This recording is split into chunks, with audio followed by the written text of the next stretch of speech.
আজকে আমার পুচকেটা বেজায় খুশি। কেন বলো তো? অবশ্যই সেটা তোমাদের সাথে শেয়ার করব। তার আগে দেখাই, এই যে দেখো বসে পড়েছে হ্যান্ড রাইটিং করতে। তো ও সেটা করছে। আর ওর বাবা কি করছে জানো? এইখানে বসেছিল, মেয়ে যেমনই জ্বালাচ্ছে তেমনই চলেছে ওই ঘরে।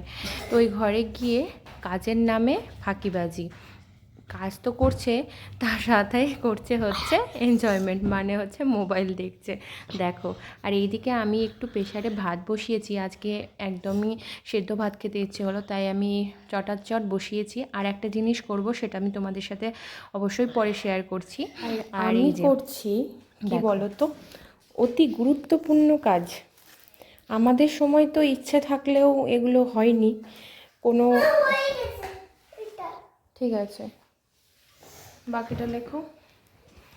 তো যাই হোক, এর আগের বছর ও একটা শাড়ি পরেছিল, যেটা ওর ঠাম্মি দাদু এনে দিয়েছিল, যেখান থেকে ঘুরতে গিয়েছিল সেখান থেকে। তো তো এখানে ওই যে শাড়িটা পরিয়েছিলাম এর আগের বছর না, সেটা ছোট হয়ে গিয়েছে।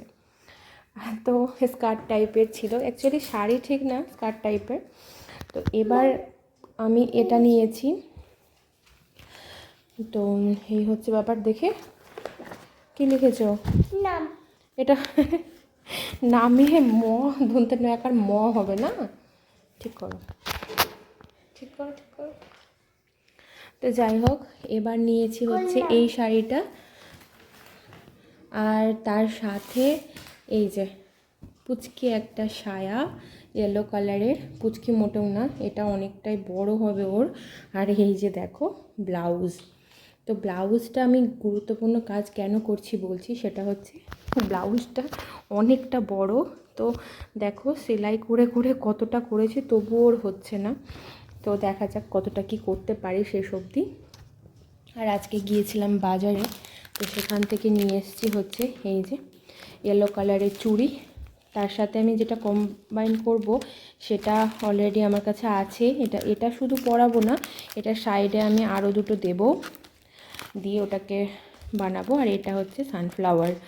তো এটা হচ্ছে ব্যাপার। তো জমজমাটি বুঝতেই পারছো, আমার মেয়ে